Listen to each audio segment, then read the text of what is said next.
it's Jessica from Peace Love Books, and today I'm here with a video all about standalone romances. I feel like I've not done this video in a very, very long time on my channel. I have done like standalone romance series, but these are all true standalones, meaning they don't even have a standalone sequel, I guess you would say. So I know there's a lot of series that are technically like standalone series where you can read them out of order and you can read them whenever. These don't even have that. These are like true standalones on Goodreads and Amazon. They are not listed as a series, and they may exist in like the same world as other books that these authors have written, but these are just by themselves. These are, read it, you're done. You don't have to read anything else. And I feel like sometimes reading series can get very intimidating, and then sometimes also you might be someone who like only wants to read a series in order, even if you're only interested in like the tropes of book 3 or something like that. But these all, you don't have to worry about it. You just read them and then you're good. So I will go ahead and get to all of the recommendations. I will say I had this video idea, and then Yana just posted her video yesterday of the day that I'm filming this, so I will go ahead and link hers down below if you want to watch it as well. But I will go ahead and get to all of the books. The first book we have is All the Missing Pieces by Catherine Cowles. This is one of her only standalones. Her very first book she wrote was a standalone, but then this one came out in January, and all the rest of her books are part of series. They are standalone series, but this one, true standalone. This is a true crime podcaster. All of her books are romantic suspense, and I feel like this one definitely leaned very heavily into the suspense, which is what I absolutely love.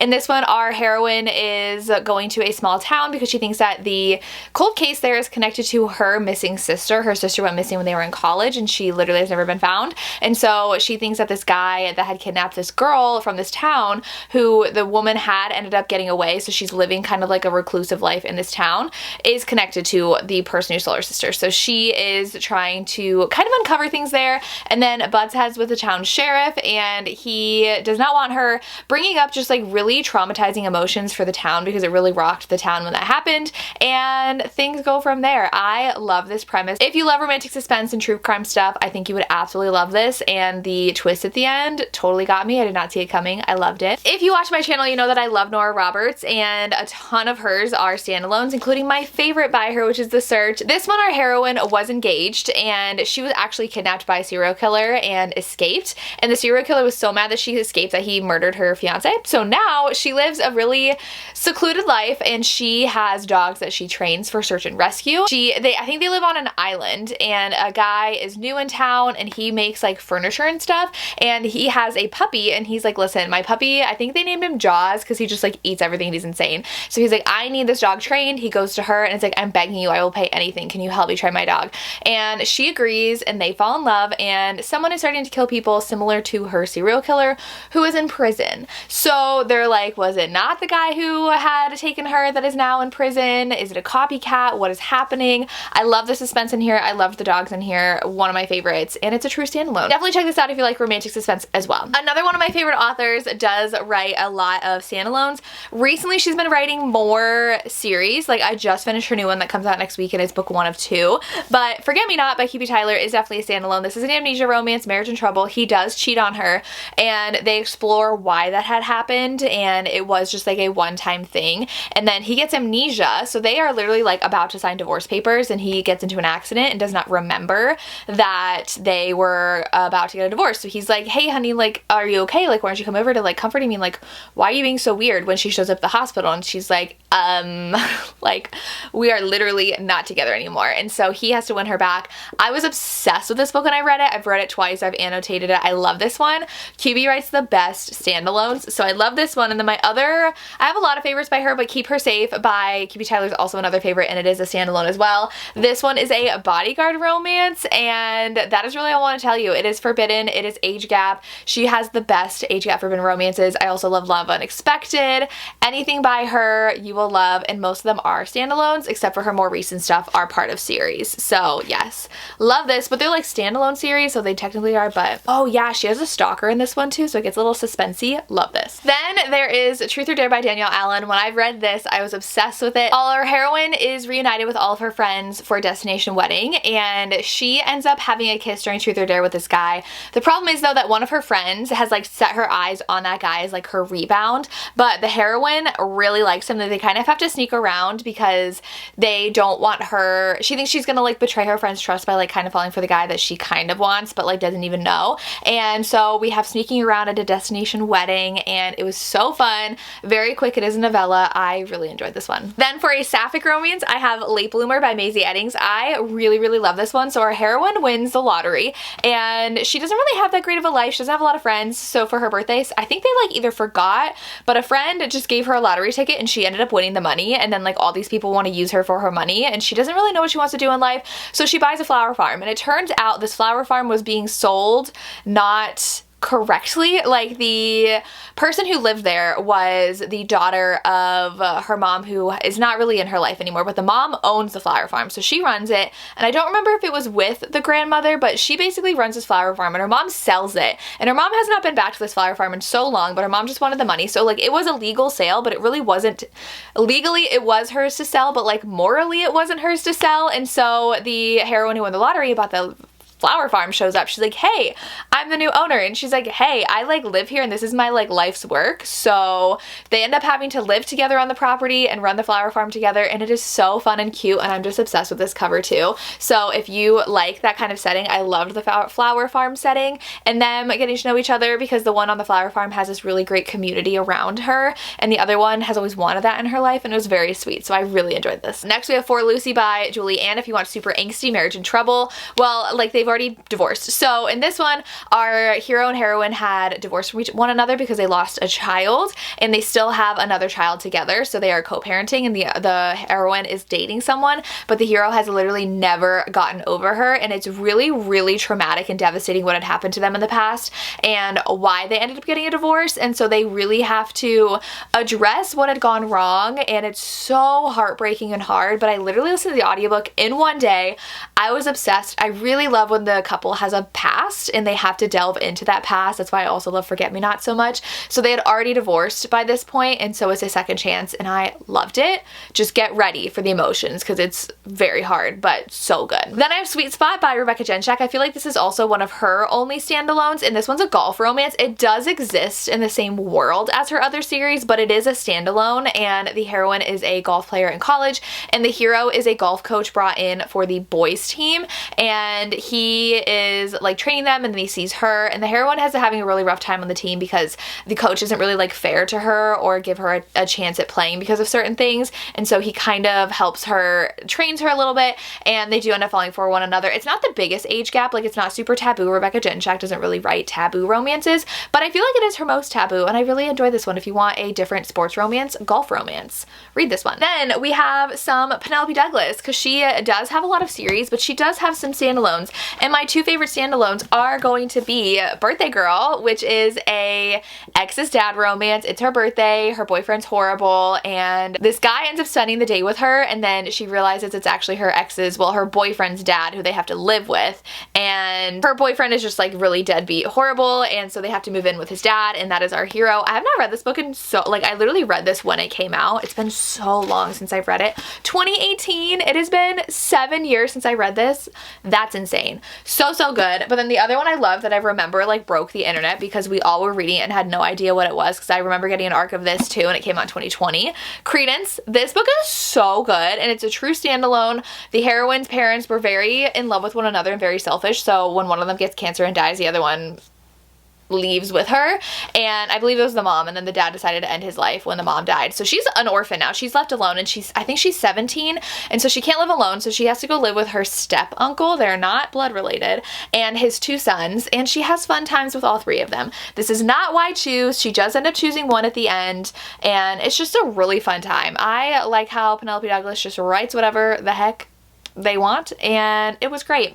Great standalone to read. Then I do have a sapphic romance, another one, a dark sapphic romance, and that is one of Gianna Darling's, I think, only standalones, and that is Serpentine Valentine. This one is a revenge story. So we have our heroine who was brutally assaulted on campus by a professor, and nobody believes her, and she's like, I literally don't even like men, like I was not asking for this. And she forms like a vigilante group to take down men who wrong women on campus, and she really blames the president of the university for what happened to her and brushing it under the rug. And so she is still attending the university and decides to seduce the daughter of the president in order to get back at the president, and they fall in love. But it is definitely a revenge story in the beginning. It's very dark. It's very dark academia too, which I loved. So definitely read this if you want a dark Sapphic romance. So good. Then I have an hockey romance, which this one technically does exist in the same universe as the other books, because there were a couple characters in here that I have heard have books by this author. I have not read them yet, but that is the rest of the story by Tal Bauer. I was obsessed with this, and I for sure need to read more Tal Bauer. I've only read one other one that wasn't my favorite, but he writes a ton, and he writes some romantic suspense too, and I really want to read those. But this one, our hero is a hockey player, and he's kind of at the point in his career where he's like kind of defeated because he is traded to a team where everybody kind of goes who is like at the end of their career, and it just doesn't seem like great things are happening there, and it's really devastating the team morale and like the horrible things happening on that team. And so he's never been like the leader or anything like that, but he sees what's going on and he has to put a stop to it. So he basically takes control of the team, gets the very toxic environment out, and really pulls them up from the ground up. And it is so just like, oh, so endearing, and it's so found family because they are all so broken by how they've been treated on this team. And he ends up taking on like co-captainship with a rookie on the team who is a little bit older because he went to college first, and it's their romance. It is so good. Like emotions, like hockey, you have to read this one. And it is a standalone. It does just have, he like has a football player friend who I believe has a book, and or unless it was a hockey friend, there was one of his friends that he like briefly talked to, though I know has a book, but other than that, standalone. Then I have Summer Romance by Annabelle Monaghan. This one is a single mom, and she is just really struggling to take care of her kids, and she never really does anything for herself. But she runs into this guy, I think it was at the dog park, and she's like really into him, and he actually knows her. He is her best friend's little brother, and she hasn't seen him in a very long time. And now, I mean, obviously they're adults, and she's like super into him, and they go on a date. And she doesn't know though how she could ever be with him because he doesn't live there. He's only in town, I think, like to take care of something. I don't remember what it was, but he's in town for a short time, and he lives hours away. And so they actually really do start falling for each other, and she finally feels like herself again, and like she has like something really great in her life. And she doesn't know though like how to keep up a romance like that while having her kids in her life in the town that they live in, and he has this whole really great life hours away. And so it was a really sweet romance. I did really enjoy it. Definitely a very good summer read. If you're in the mood for a standalone romance in the summer, I'd recommend picking this one up. Again, another summer read, but I have Beach Read by Emily Henry. I believe they're all in the same universe, but everything Emily Henry writes is a standalone, and this one is her first adult romance that I fell in love with. And in this one, they are two competing authors who have always been kind of rivals who end up staying at a lake house next to each other. The heroine is there because of drama with her family, specifically her father, and then the hero is also there. And they have this writing competition where they swap genres, and she writes romance, and I think he's a literary fiction author or thriller. I don't remember. I read this when it came out as well, but they'll sit in their lake houses and like look at each other and write from their windows, and it's so cute. And they go on little writing dates together too, like research dates, and I loved this so much. So Emily Henry does have all standalones, so you can't go wrong with any of them, but I really did enjoy Beach Read. Another Nora Roberts I have is going to be Black Hills. This one has a lot to do with animals as well, which are my favorites by her, but this one, our heroine and hero had grown up going to the same kind of like ranch in the summer. I think that it was the hero who would visit. I don't remember which one was which, but one of them lived there and the other one would visit during the summers, visiting the grandparents. And so then the heroine ends up buying the land there and opening an animal sanctuary, and her and the hero actually had a romance when they were kids, like teenagers, and then it ended very badly when they were in college, so they haven't spoken to each other since. But he is back in town, I think because his grandparents are sick or something. He's back in town, and someone is sabotaging the animal sanctuary. So a couple animals do die. Please know that before going in here, but they need to figure out who's sabotaging the things, and he is determined to help her, so she's she's like gonna camp out one night to try to find out who's doing it, and he's like, you are not doing that alone. So he camps out with her. So there's a lot of like, not animosity, but just like tension between them because of their past, and they have to spend time together, and then they fall back in love. So romantic suspense again from Nora. Love this one. Then I do have one that does technically have a spin-off, which has never been finished, so don't recommend reading that just yet, but The Words by Ashley Jade. It is a chunker, but it is so good, and I was obsessed with The Choice too, which is the spin-off of this, and she hasn't written the second book yet. It was supposed to come out like months within each other, and it's been years, but The Words was so good. This one is a Rockstar romance where the hero and heroine actually kind of fell for each other in high school and then had a falling out, and now he is a rock star and he is not doing well. He gets into a lot of trouble, and so the heroine is hired. Oh, he also like ends up sleeping with all the people hired to like keep him in line. So the heroine is hired. They're like, we need to hire someone who will not fall for him, and they're like, we know who, and it is her, who hates his guts because of what happened, and they end up having to like spend a lot of time together because she is trying to keep him in line, and obviously they're gonna fall for each other, but it is really good. Love this one. Super angsty rock star. I also have Ella May's Marriage for One. This one was so good, and I feel like Ella May's also, the next two authors I'm talking about also haven't written in a very long time, but this one is a marriage of convenience romance. I only read it honestly because the cover model looked like Sam Heughan, which is why I picked it up so long ago, but they have to get married, and he is a very like really rough closed-off hero, and she I think wants to open like a coffee shop or something, and she needs to get married in order to be able to open it because of like inheritance reasons, and I really love this one. So if you want a marriage of convenience, read this one. And then I also have Jessica Hawkins, who I hope will write again. She writes the angstiest romances ever. This one though I'm talking about is Right Where I Want You, which is not super angsty, but it is a standalone by her. She doesn't write a ton of standalones. This one is where it's kind of like How to Lose a Guy in 10 Days. The guy works for this like magazine that needs kind of like a reputation makeover because they're kind of seen as just like playboys, and so the heroine is hired to revamp their reputation and like their image, and they fall in love. So I really love this one, and I feel like not a lot of people like know about it or have read it, and I wish she wrote more. I love her books. Then I have The Love Plot by Samantha Young. This one is fake dating. The heroine is actually hired to work at like kids' parties and different things like that. She's a really fun heroine, and the hero is a vet, and he instantly like butts heads with her when they meet, but then they meet again, and he is tired of his mom and family constantly sending him up on dates, so he's like, I'm gonna hire you to be my girlfriend.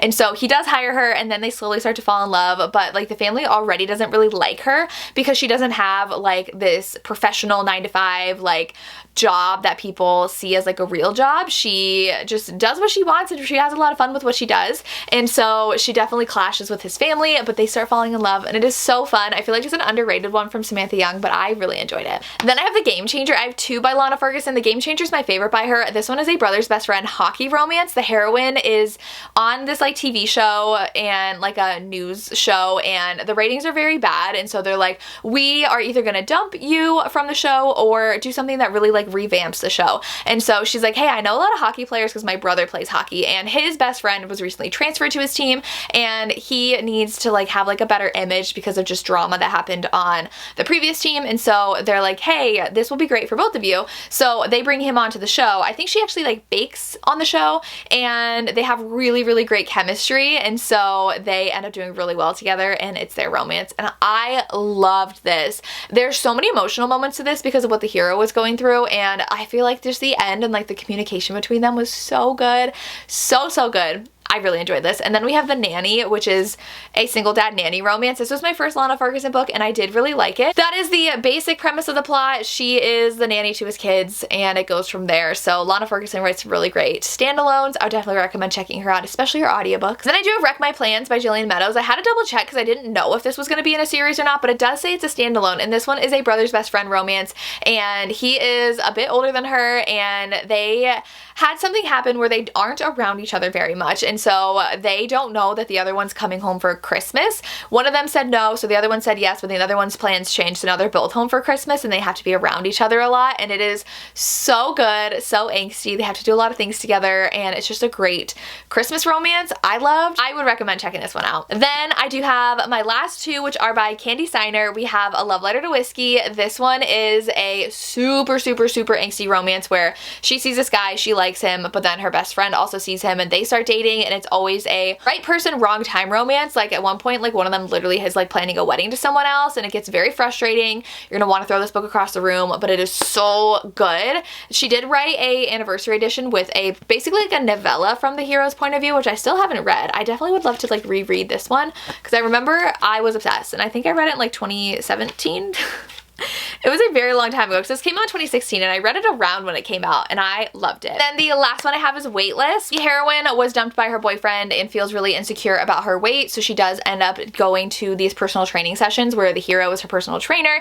He is such a damaged bad boy and I love him so much, and it's really our heroine finding out like what she wants in life because she had recently graduated from high school and thought she like knew who she liked and like her life, and she's like kind of felt like it was upended when her boyfriend had broken up with her, and so she kind of learns to love her body again, and the hero is just so good. I love this, but again, I also read this in like 2016, 2017.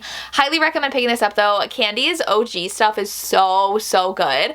Really great standalones, so I would definitely pick these up if you are interested in them. And those are all standalone romances I would recommend checking out. Let me know if you like standalone romances, and if you have any other recommendations, let me know what your favorites are. And if you've made it this far, leave me a tree emoji for credence. I believe there's trees. Leave me a tree in the comments down below if you made it this far, and that's all I have. As always, thank you so much for watching and have a good day. Bye.